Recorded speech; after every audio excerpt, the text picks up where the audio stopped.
मनोज जोर से आवाज लगाता है, माया चलो भी अब। तुम्हें तैयार होने में कितनी देर लगती है? शादी में मेरे सारे दोस्त पहुंच गए हैं और उन सब का फ़ोन आ रहा है कि तुम कब आओगे। मेरे दोस्त की बारात भी वहां से निकल गई है और हम अब तक घर में ही हैं। माया ने ऊपर के कमरे से आवाज़ लगाकर कहा, हाँ बस 5 मिनट और। मुन्नी को दूध पिला दिया और दवाई भी पिला दी है। आज उसे थोड़ा बुखार लग रहा है और छोटे को होमवर्क भी करा दिया है। उनकी स्कूल की यूनिफॉर्म भी मैंने प्रेस कर दी है। मुन्नी अभी बस सो ही जाएगी, उसे अच्छे से सुलाकर ही हम जाएंगे, वरना मुझे अपने पास ना पाकर वह बहुत रोएगी। उसके बाद हम निकलते हैं। आपको तो पता ही है कि मेरे बिना उसे नींद नहीं आती। मैं बस मुन्नी को सुलाकर अभी आई, तब तक तुम नीचे टीवी देखो। माया की बात सुनकर मनोज बड़बड़ाता है, इसका तो हर वक्त यही बहाना रहता है। कहीं भी जाना हो तो मुन्नी का ये, मुन्ना का ये, मेरे बारे में तो कभी सोचती ही नहीं। वहाँ शादी में मेरे सब दोस्त मेरा इंतजार कर रहे हैं और शादी में सब मजा कर रहे होंगे। चलो आज माया को अपने मुन्ना और मुन्नी को संभालने दो। मैं अकेला ही शादी में चला जाता हूँ, वरना माया के इंतजार में वहाँ मेरा दोस्त घोड़ी पर चढ़कर शादी भी कर लेगा और मैं यहीं का यहीं रह जाऊंगा। सब माया के बारे में पूछेंगे तो सबको बता दूंगा कि मुन्नी और माया की तबीयत ठीक नहीं है, इसलिए वो दोनों शादी में नहीं आ पाए। वैसे भी वहाँ माया किसी से कुछ खास बात तो करती नहीं, बस चुपचाप खड़े होकर सबको देखती रहती है। ऐसा सोचते हुए मनोज अकेले ही शादी में चला जाता है। इधर कुछ देर बाद माया अपनी मुन्नी को सुलाकर शादी में जाने के लिए अच्छे से तैयार होकर नीचे आती है। नीचे ड्राइंग रूम में टीवी तो चल रहा था, मगर मनोज वहाँ नहीं थे। माया ने मनोज को आवाज़ लगाई, इधर उधर रसोई में, वॉशरूम में, हर जगह देखा, मगर मनोज कहीं नहीं दिखे। फिर माया ने मनोज को कॉल किया, यह जानने के लिए कि वह कहाँ है। माया के 3-4 कॉल का मनोज ने कोई जवाब नहीं दिया। जब मनोज ने फ़ोन नहीं उठाया तो माया मनोज के लिए परेशान होने लगी। माया मन ही मन सोचने लगी कि क्या बात होगी कि मनोज यूँ अचानक से कहीं बिना बताए चले गए। चाहे मनोज जैसे भी हों, उसने आज तक ऐसा तो कभी नहीं किया। मनोज आवाज़ लगाकर मुझे कह कर ही जाते हैं, मगर आज ऐसे कैसे? उन्हें कुछ हुआ तो नहीं? मनोज ठीक तो होंगे ना? माया मनोज के बारे में सोचकर ऐसे ही झटपटाने लगी। बस कुछ ही देर मनोज के ना दिखने से और उनका फ़ोन ना लगने से माया के मन में अजीब अजीब ख्याल आने लगे। उस तरफ मनोज अकेले ही अपने दोस्त की शादी में चला गया और उसने दोस्तों से ये कहा कि माया और मुन्नी दोनों की ही तबीयत आज कुछ ठीक नहीं है, इसलिए माया शादी में नहीं आ पाई और शादी में दोस्तों के साथ मस्ती करने लगा और अच्छे से शादी वाला मज़ेदार खाना भी खाया। इधर माया मनोज को लगातार फ़ोन लगा रही थी। तब मनोज ने माया को मैसेज किया कि मैं यहाँ अपने दोस्त की शादी में आ गया हूँ, अब बार बार फ़ोन करके मुझे परेशान मत करो। तुमने तैयार होने में बहुत देर कर दी, अब तुम मुन्नी के साथ ही सो जाओ, मैं रात को देर से आऊँगा। मनोज का मैसेज पढ़ते ही माया की जान में जान आई कि चलो मनोज ठीक तो है, लेकिन दूसरे ही पल माया के दिल में ये ख्याल आया कि ऐसी भी क्या जल्दी जाने की, मैं अपने बच्चों की वजह से ही तो लेट हुई थी। क्या मनोज मेरा इतना भी इंतज़ार ना कर पाया? क्या मुन्ना और मुन्नी सिर्फ और सिर्फ मेरे बच्चे हैं? बच्चों की जिम्मेदारी सिर्फ मेरी ही जिम्मेदारी है? क्या बच्चों की और उनकी कोई जिम्मेदारी नहीं? शादी से पहले तो कितनी बातें बनाते थे, तू जिस गली ना हो उस गली से हम गुजरेंगे भी नहीं, और भी ना जाने क्या क्या। अब क्या हुआ? तेरे सारे वादे झूठे। सोचते हुए माया ऊपर अपने कमरे में जाकर अपने आप को आईने में देर तक बस एक टक ताकती ही रह गई। तभी माया के मोबाइल में फिर से मैसेज आया। उसने नोटिफिकेशन में देखा तो मनोज ने अपने दोस्त के साथ फ़ोटो इंस्टाग्राम पे पोस्ट की थी, जिसमें वह अपने दोस्तों के साथ बहुत ही खुश नज़र आ रहा था। और इस तरफ माया का दिल दर्द से रो रहा था, क्योंकि ये आज की बात नहीं, मनोज को अब दर्द देने की आदत सी हो गई थी और माया की दर्द सहने की हिम्मत दिन पे दिन टूटती ही जा रही थी। माया की आंखों में अब नींद कहाँ। माया पूरी रात अपने दोनों बच्चों को देखते हुए मनोज का इंतजार करती रही कि आज तो मैं मनोज से पूछ कर ही रहूँगी कि बच्चों की तरफ उसकी कोई जिम्मेदारी है भी या नहीं। वह मुझे यहाँ यूँ अकेले छोड़कर कैसे जा सकते हैं। वैसे आज तक माया ने मनोज से ना ही कोई सवाल किया और ना ही कभी मनोज से ऊंची आवाज़ में बात की, चाहे मनोज कितना भी गुस्सा हो या चिल्लाए। माया अपने अंदर कई सवालों की पोटली बनाई जा रही थी। इन्हीं सब कसमकस के बीच कब सुबह हो गई माया को पता ही नहीं चला और सुबह होते होते माया के मोबाइल में मनोज का फिर से एक और मैसेज आया, जिसमें लिखा था कि माया, अब तुमसे मेरा मन भर गया है, अब मुझे तुमसे डिवोर्स चाहिए। ऐसा मैसेज पढ़ते ही माया के पैरों तले से जमीन ही खिसक गई। वह सोचने लगी, इतनी सी देरी के लिए इतनी बड़ी सजा, या मैं इतनी बुरी हूँ, या मैं सुंदर नहीं हूँ, या मैंने अपनी जिम्मेदारी ठीक से नहीं निभाई। बच्चों से प्यार करना, उनकी देखरेख करना, उनको पढ़ाना लिखाना, उनकी हर छोटे से छोटी ज़रूरत का ख्याल रखना, क्या ये मेरी गलती है? या फिर आज तक मैं चुप रही और मैंने मनोज से अपने हक के लिए कुछ भी नहीं मांगा, ना कहा, ये मेरी गलती है? डिवोर्स मुझसे आखिर क्यों? डिवोर्स की बात ने माया को सबसे बड़ा दर्द पहुंचाया था। माया अपने बिस्तर से खड़ी होकर आईने के सामने खड़ी रहती है। अब तक माया ने अपने कपड़े भी नहीं बदले थे जो उसने शादी में जाने के लिए पहने हुए थे। माया की आंखों के सामने उसका गुजरा हुआ पल आने लगता है, कुछ साल पहले, जैसे कि माया के पापा माया को समझा रहे थे कि बेटा पहले अपनी पढ़ाई पूरी कर लो, बाद में आराम से शादी के बारे में सोचेंगे। तेरे लिए तेरी मनपसंद के लड़कों की मैं लाइन लगा दूंगा। हाँ, मगर मनोज मुझे कुछ ठीक नहीं लग रहा। मगर उस वक्त माया ने अपने पापा की बात को नज़रअंदाज किया और माया ने मनोज के साथ भागकर चुपके से शादी कर ली। माया के पापा ने ऐसा सोचा भी नहीं था कि उसकी बेटी ऐसा करेगी। पहले पहले तो सब ठीक रहा, मगर बाद में मनोज पर और माया पे जिम्मेदारी बढ़ने लगी। माया घर के कामों में और बच्चे संभालने में व्यस्त रहने लगी और मनोज को फिर से अपना दिल बहलाने के लिए लड़की की ज़रूरत पड़ने लगी। मनोज देर रात तक अपनी गर्लफ्रेंड से फ़ोन पर बातें करता।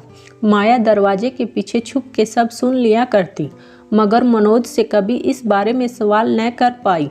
बात और बढ़ने लगी। अब तो वह रात को घर से चला जाता और सुबह आता, या तो कभी कभी सुबह जल्दी निकल जाता और रात को देर से आता।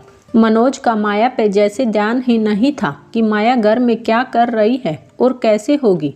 माया बार बार मनोज को फ़ोन किया करती, मगर तब भी मनोज माया के 20 कॉल में से एक कॉल का ही जवाब देता और इस बीच अगर कभी बच्चे कोई गलती करे तो भी मनोज माया को ही सुनाता। आखिर आज तक तूने बच्चों को सिखाया ही क्या है? पूरा दिन तुम आखिर घर में करती ही क्या हो? मुफ्त की रोटियां ही तो तोड़ती हो। और तो और तुम्हारे लाड प्यार में दोनों बच्चे बिगड़ गए हैं। देखो कैसे सबके सामने शैतानी करते रहते हैं और अब तो मेरे सामने मुंह पे जवाब देना भी सीख गए हैं। ये सब तुमने ही तो सिखाया है ना दोनों को। माया गम में डूबी रह जाती कि क्या सच में इसमें मेरी ही गलती है? मैंने बच्चों को कुछ नहीं सिखाया। और माया हर बार की तरह चुप रह जाती। उसके पास मनोज के सवाल का उस वक्त कोई जवाब ही नहीं होता था। माया की पढ़ाई भी इस प्यार के चक्कर में अधूरी रह गई। माया पहले से ही बहुत शांत स्वभाव की थी। उसने कभी किसी से झगड़ा करना या किसी से ऊंची आवाज़ में बात करना सीखा ही नहीं था। छोटी छोटी बात पे मनोज गुस्सा हो जाता, तब भी माया चुप रह जाती। ऐसी और भी कई बातें जो माया के दिल को दर्द पहुंचा रही थी, लेकिन आज तो माया का दिल एकदम से टूट ही गया। उसकी लाख कोशिश के बावजूद भी मनोज उससे दूर ही रहता। माया के अंदर जैसे महायुद्ध चल रहा था। इतने सालों में उसने मनोज के लिए क्या कुछ नहीं किया। एक के बाद एक सब याद आने लगा। जो दर्द माया ने इतने साल सहा। मैंने तो सोचा था तेरे साथ चलते चलते ज़िंदगी की राह आसान हो जाएगी। मैंने तो तुमसे बिना किसी शर्त बेपनाह प्यार किया, मगर ये कैसा दर्द दिया पिया तूने मोहे। अभी तो माया का दर्द कम भी नहीं हुआ था कि मनोज ने आज तो अपनी बदतमीजी की सारी हदें पार कर दी। आज तो मनोज अपने साथ एक लड़की को घर लेकर आया और माया और बच्चों के सामने ही उसी के बिस्तर पर बैठ जाता है। माया उसी वक्त अपने दोनों बच्चों को लेकर, अपना सामान लेकर घर छोड़कर अपने पापा के घर चली जाती है। माया ने अपने पापा के घर का दरवाज़ा खटखटाया। माया के पापा ने दरवाज़ा खोला। सामने 2 बच्चों और सामान के साथ अपनी बेटी की ऐसी हालत देखकर माया के पापा ने अंदाज़ा लगा लिया कि माया सच में तकलीफ में है। इसलिए उन्होंने माया को घर के अंदर आने दिया। माया ने अपने पापा के पैर पकड़ लिए और कहा, पापा मुझे माफ़ कर दो, मुझसे बहुत बड़ी गलती हो गई है। आप सच ही कहते थे कि मनोज अच्छा लड़का नहीं है, लेकिन मैं उस वक्त उसके प्यार में अंधी हो गई थी, जो आपके लाख समझाने पर भी मैं नहीं मानी। मैंने आपका बहुत दिल दुखाया है, मुझे प्लीज़ माफ़ कर दीजिए पापा। माया के पापा ने अपनी बेटी माया को गले से लगा लिया और कहा, पहले तो तुम रोना बंद करो। तुम्हें पता है ना कि मैं तुम्हारी आंखों में आंसू नहीं देख सकता। इसी बात पे कई बार तुम्हारी माँ से झगड़ा भी हो जाता था। और रही माफ़ करने की बात, तो माफ़ तो मैंने तुम्हें कब का कर दिया था, मगर तुम उसके बाद कभी आई ही नहीं और ना ही हमसे मिलने की तुमने कभी कोशिश की। तो हमने सोचा कि तुम मनोज के साथ खुश होगी, मगर इतने साल बाद आज अचानक क्या हुआ? माया ने कहा, क्या कुछ नहीं हुआ। आपको मैं अपनी तकलीफ़ नहीं बताना चाहती थी, और कहती भी तो क्या मुंह लेकर। मैंने आपकी मर्जी के खिलाफ जो शादी की थी, तो मैंने सोचा कि जो भी करना है अब बस मुझे ही करना है। इसलिए मैंने मनोज को समझाने और सुधारने की बहुत कोशिश की, मगर अब पानी सर से ऊपर पहुंच गया है। अब उसकी बदतमीजी मैं और नहीं सह सकती, इसलिए आपके पास चली आई। और जाती भी कहाँ, आप दोनों के अलावा मेरा इस दुनिया में है ही कौन। बस कुछ ही दिन पापा, उसके बाद मैं अपने और अपने बच्चों के लिए रहने का इंतजाम कर ही लूँगी। माया के पापा ने कहा, ऐसा क्यों कहती हो, ये सब भी तुम्हारा अपना ही तो घर है। बहुत अच्छा किया बेटी जो तू यहाँ चली आई। आखिर हम तुम्हारे माँ बाप हैं, और माँ बाप अपने बच्चों का साथ कभी नहीं छोड़ते। माँ बाप का दिल बहुत बड़ा होता है, वह किसी भी हाल में अपने बच्चों को माफ़ कर ही देते हैं। अब तुम्हें फिक्र करने की कोई ज़रूरत नहीं, तुम अब से हमारे साथ ही रहोगी। और रही बात तुम्हारे और मनोज के रिश्ते की, तो जहाँ तक मैं तुम्हें जानता हूँ, वहाँ तक तुम ऐसी कोई गलती कर ही नहीं सकती जिससे कि मनोज गुस्सा हो। गलती जरूर उसी नालायक की ही होगी। माया के पापा ने माया को अपनी पढ़ाई पूरी करने को कहा। डिस्टेंस लर्निंग से माया ने अपनी पढ़ाई पूरी कर ली। उसे अब अच्छी जॉब भी मिल गई। माया की माँ बच्चों का ख्याल रख लेती। उस दरमियान माया के पापा ने मनोज को माया को डिवोर्स देने की नोटिस भेज दी, मगर वह डिवोर्स देने के लिए इतनी जल्दी नहीं माना, क्योंकि 2 बच्चों के साथ डिवोर्स देने से माया के पापा ने उससे बच्चों की पढ़ाई के पैसे और माया का खर्चा उठाने को कहा। तब मनोज डर गया और माया को फ़ोन करके परेशान करने लगा। माया से अपनी गलती की माफ़ी भी मांगने लगा, मगर माया के पापा को पता था कि यह सब वह पैसे बचाने के लिए कर रहा है।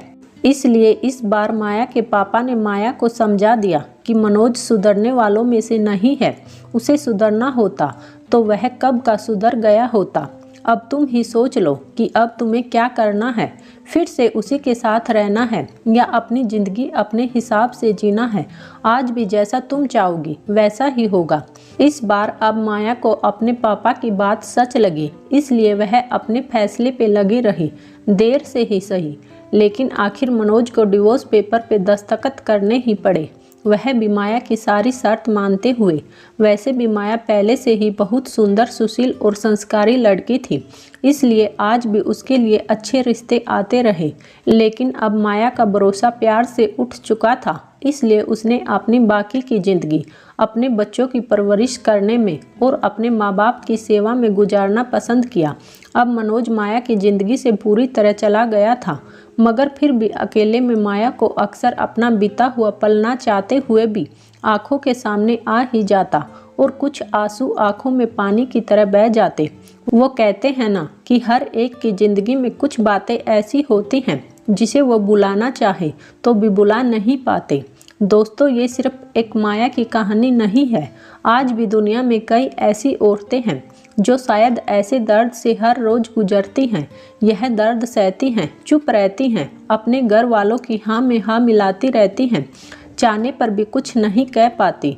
अपना अपमान उसे पल पल याद आता रहता है, मगर फिर भी बच्चों और परिवार वालों और माँ बाप की वजह से वह चुप रह जाती हैं। हर गम, हर दर्द सह जाती हैं, मगर आखिर कब तक। थोड़ी हिम्मत कीजिए और अपने हक के लिए आवाज़ उठाइए और एक सम्मानजनक जीवन व्यतीत कीजिए। उम्मीद है दोस्तों आपको हमारी कहानी पसंद आई होगी।